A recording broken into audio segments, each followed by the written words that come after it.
Hello and welcome to Rainbow Stars channel, and today I'm actually giving you guys an update on what is going on with me recently. The changes in 2020 and obviously the whole quarantine thing and how I'm handling it on my end. So here we go. Back in 2019, before New Year's even hit, I had actually worked at 2 different jobs. You'd be very proud of me. I got my license. I found a job because my mom now is healthy enough to take care of herself, and thus I was able to go and find work. I first worked at Taco Bueno, not the most glamorous job, but a job nonetheless. It was very hard on my body, I'm not gonna lie. I lost 50 pounds total from my weight loss program, and currently I'm actually gaining back some of that weight, but I'll explain that in just a minute. So, yeah, so I had a job, I worked good, did everything I was supposed to do. I worked at Bueno for about 4 months, give or take, and then I switched jobs to Heritage House of Keller, which is an old folks home and rehabilitation center. And yeah, so I did that. It was a nice job. I was working as a dietary aide. I did dishes and the aide work, 2 days dish, 2 days aide, off and on, 4 days a piece. However, I was working about 6 days each and every week because they were low on workers. And then I ended up working 7 days. Well, I was supposed to work 7 days, and I said no. I could not work 7 days. I'll tell you why in a minute. So here we go. I worked 1 double, and that just about killed me. My body is not made for continuous on-the-go action because of my soft tendon connective tissue disorder called Ehlers-Danlos syndrome. I don't know if you guys ever have heard of that.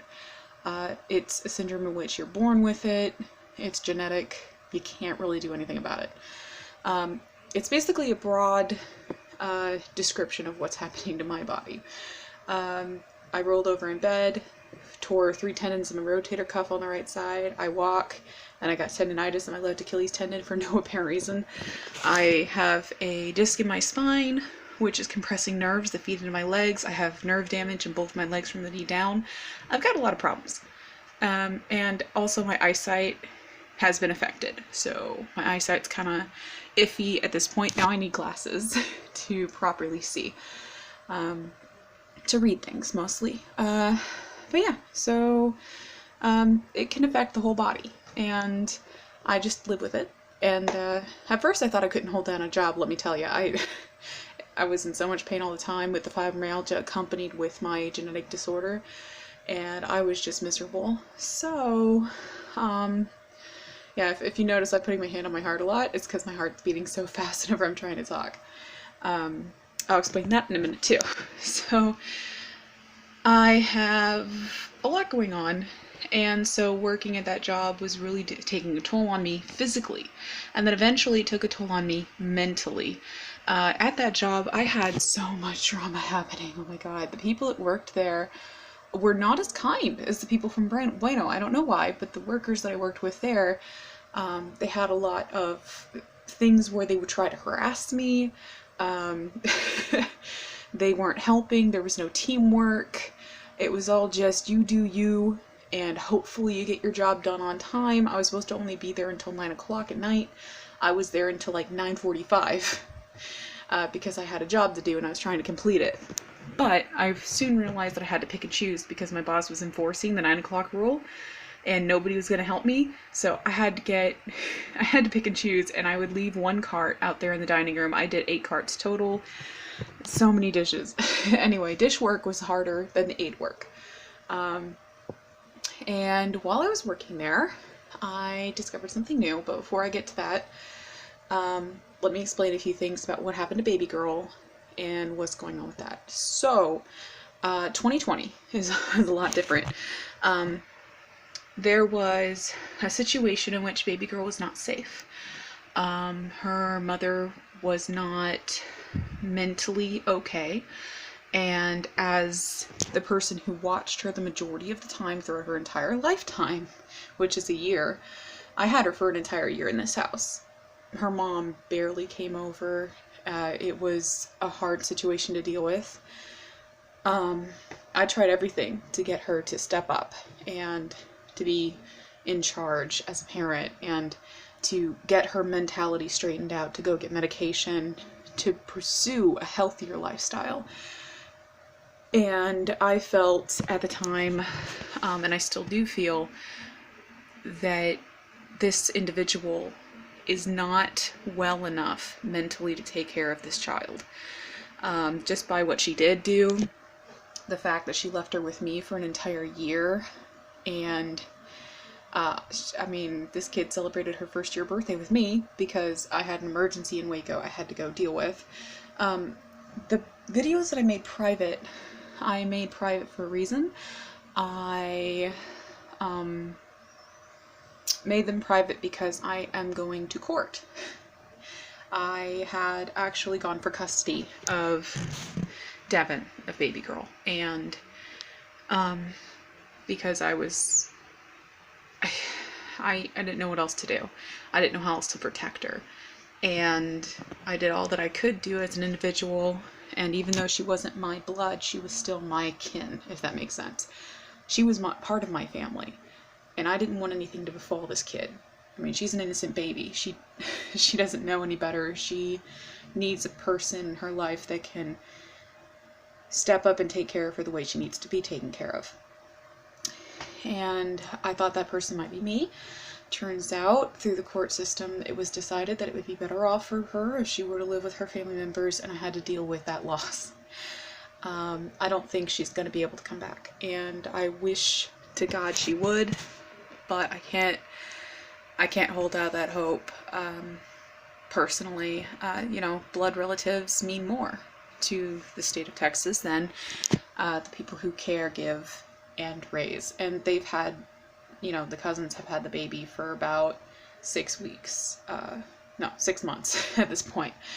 So suffice it to say, I was devastated, and I was mentally unwell myself through that experience because I felt like my child was being taken away from me.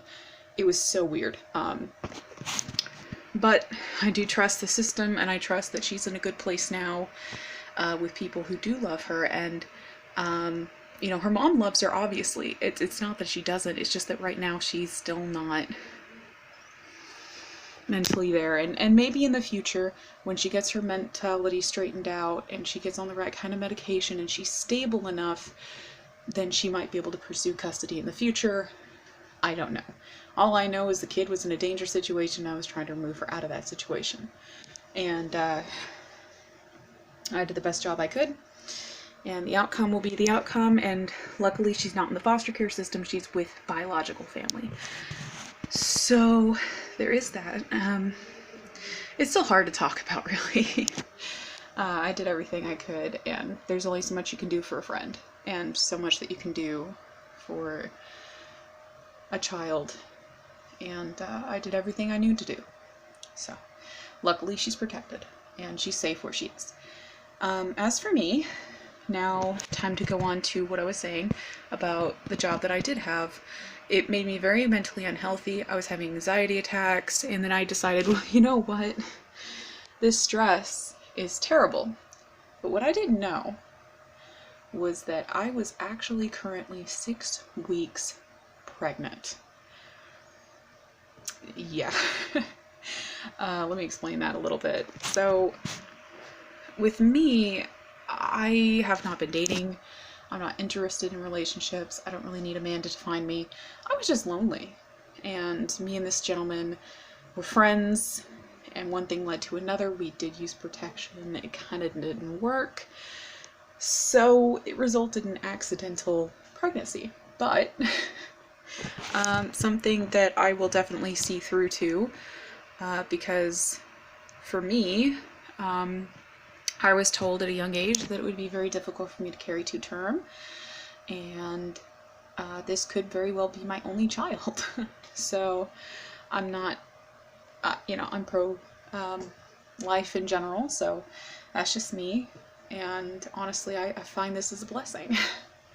As one child was removed from me, now the good Lord has blessed me with another. And it's kind of surreal, really. And then after I figured that out, I decided it was best to quit my job. I had medical insurance and everything, but I was so stressed out, there was no way. No way that was healthy for me or the baby. So I made an executive decision that it was better off that I quit that job. Here's something crazy. I quit my job not even 2 weeks before we went into a lockdown for this pandemic. Yeah, isn't that a weird coincidence? I didn't know it would ever get to that point. I heard a lot about the pandemic. I saw it on the news off and on, but I really didn't think it was a huge thing. Because you know me, I'm a minimalist, I'm a positive person, I like to think on the positive side, so I didn't really think it would get to that point here. But apparently it has. So when the lockdown happened, I was like, okay, well maybe I made the right choice.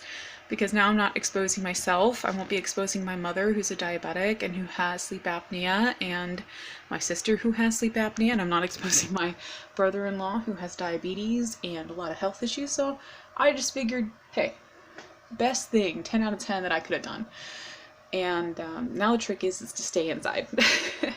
I do like to go on walks still. I do like to be active, but whenever I did go for a walk, I had a scary episode where I started to bleed and I passed a blood clot, and it scared the bejesus out of me. So I've decided for the rest of this pregnancy, I'm going to be taking it easy. I'm 12 weeks in, and I'm kind of excited about it. I do have sonogram pictures, which I can show you, I don't care. And if you notice this over here, this will be where the baby will be sleeping. It's a bedside thing for the kiddo. And over here, I have the sonogram pictures. See? Ain't it cute? You can tell that this is the body, has 2 little hands, 2 little feet, and a head. The head is freakishly big, but that's because it's, at that point, it was 8 weeks. And I'm getting another scan done on the 9th, coming up. So I'm very excited about it. All I can hope is for a positive pregnancy given the crisis that's happening in the world. Yeah, so that's the update in 2020, the differences and what's going on with me. Now I got dust on my phone. Fantastic. Sorry, that's obnoxious. I'm gonna have to clean that later. Anyway, I've been really OCD.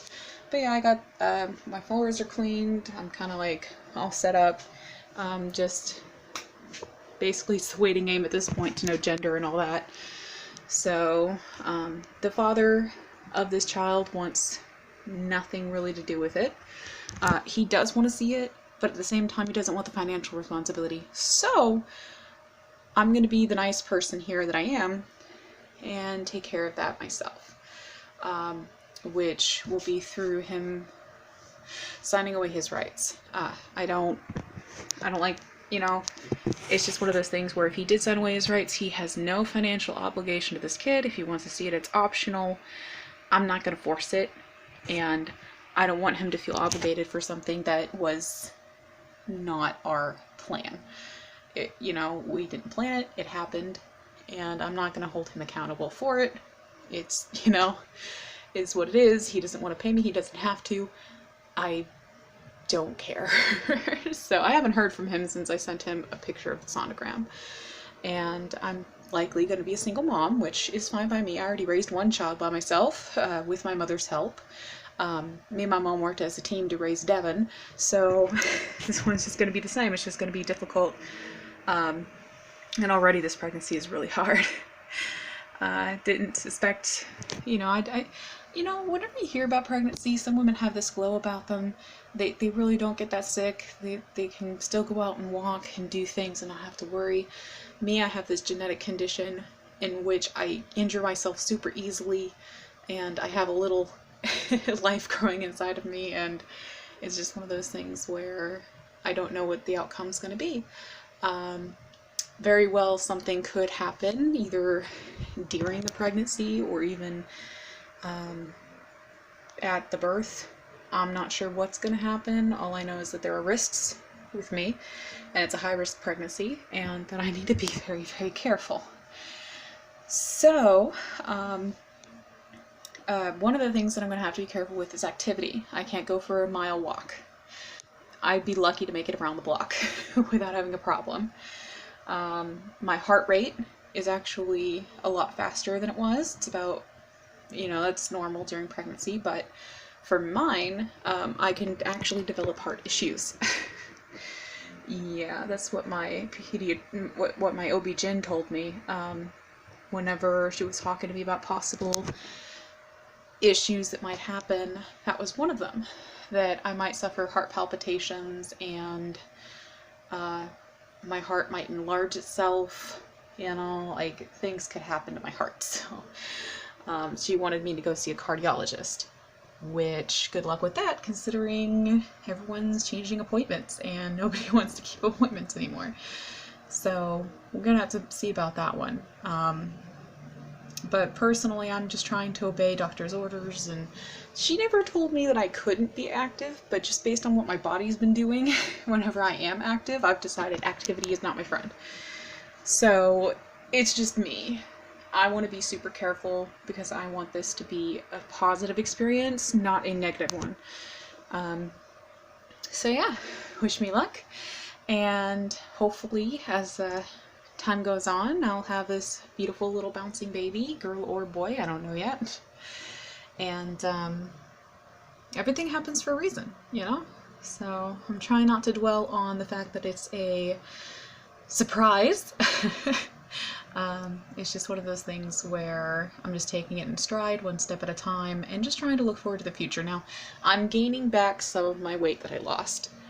Annoying as it is, especially for me, I can't help it, because during pregnancy they do not encourage you to lose weight. So, but that doesn't mean I'm stuffing my face either. It just means that I'm gonna gain weight because I am pregnant. And my body hates me, so it's probably gonna gain around 20, could be even 30 pounds of the 50 I lost, which will be fine by me. I can lose it again. If I lost it once, I can lose it again. So, I'm not too concerned. I'm just mostly concerned about this whole pandemic thing. I know it's a serious thing, but what concerns me more than the actual disease is the fact that I can't have access to things I might need during this pregnancy because of the panic that's ensued from this disease. The panic is what scares me more than the illness, because panic can make people do crazy things. It can make them more violent. It could make them, steal from other people. It could make them rush the stores. And the more regulations we have, the more panic I see. And that's what makes me upset. The disease is terrible too. And I do encourage people to keep their distance from others, wash their hands, do what people are telling you to do, but please don't panic. Panicking solves nothing for anyone. We just need to work as a team, as a group, as a whole. Rainbow Squad, 100%. To be 100% there for your fellow human and not overly panic buy and do what I've been seeing out there. Like, for example, prenatals. They're pretty much off the shelves. To the stores that I've gone to in my area, I have been unable to find some prenatals. Vitamins are just off the shelves by this point. I'm sure I could find some once a shipment comes in, but I'm gonna have to really stock the stores, stock it, keep going there to see if they pop up, and hopefully I can get some. I have plenty right now. I'm just worried about the future. Hopefully it lightens up. Maybe not many people will be panicked whenever I do run out and I do need them. But it's just one of my concerns. Or for example, protein. I am pregnant, thus I need a lot of protein. whenever I was at the store, there were no meats. And I was like, oh, this is fantastic. There's no steak, there's no chicken, and the chicken that they do have is, you know, I could eat that, but it's just high in fat, and I'm kind of wanting to eat healthy. So, I don't know. There's always an alternative out there. I'm not saying that there's absolutely nothing for me. I just think that I'm just worried about what happens if I don't have access to the things I do need. I'm not panic buying, by the way. If you looked at my kitchen, you'd be like, oh my lord, girl, it's so bare. Star, what are you doing? Well, it is what it is. I only have like, what, 4 cans of soup? 4 cans of soup for 5 people that live here. My sister has like a few cans for herself that she bought for her own, you know, eating pleasures. And we really don't have a huge amount of stuff. We have a ton of milk though. I'm not gonna lie, I drink a lot of milk because I am pregnant, I need the calcium. But other than that, we really don't have an egregious amounts of food. There's nothing in our freezer. So we just buy what we need from week to week. And that's how we get by. Other people buy for an entire month, and that's something I do not agree with. So please think of everyone else when you do shop. Don't overly get everything. If you see like 4 cans on a shelf, get 2 or 1.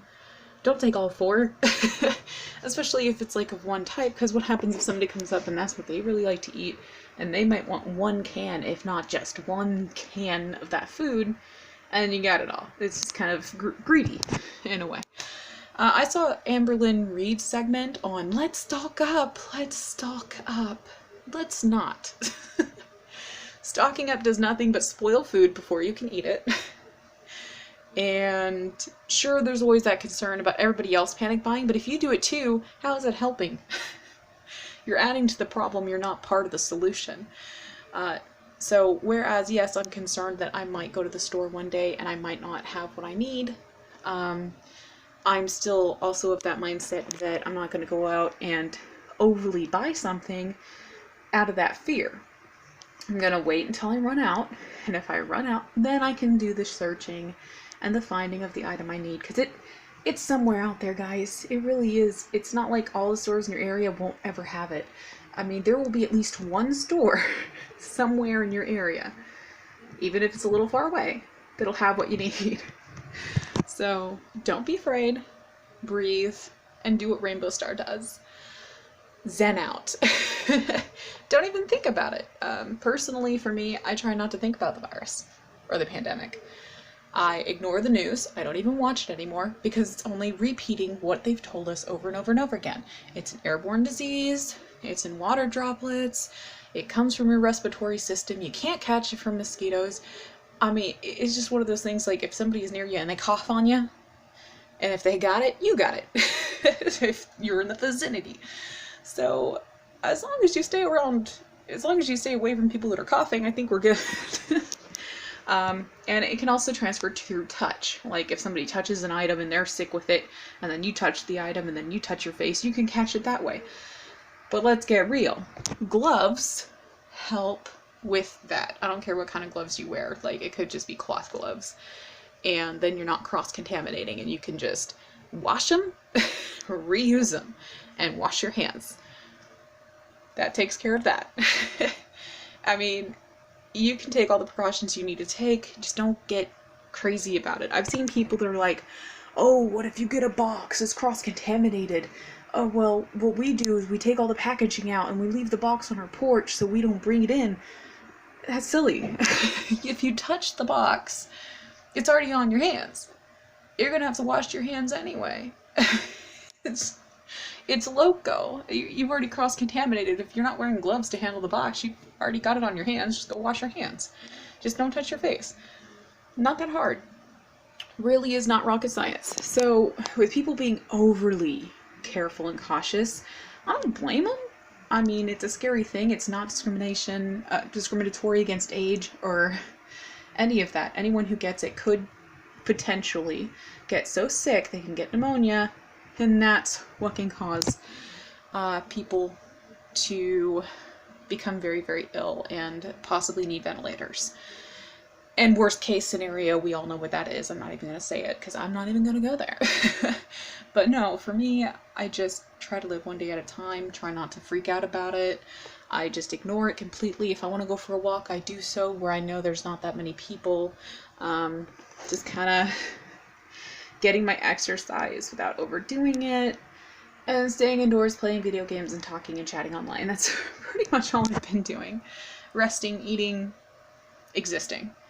Not everyone is able to do that, and for those of you on the front lines who are working so hard, I commend you 100%.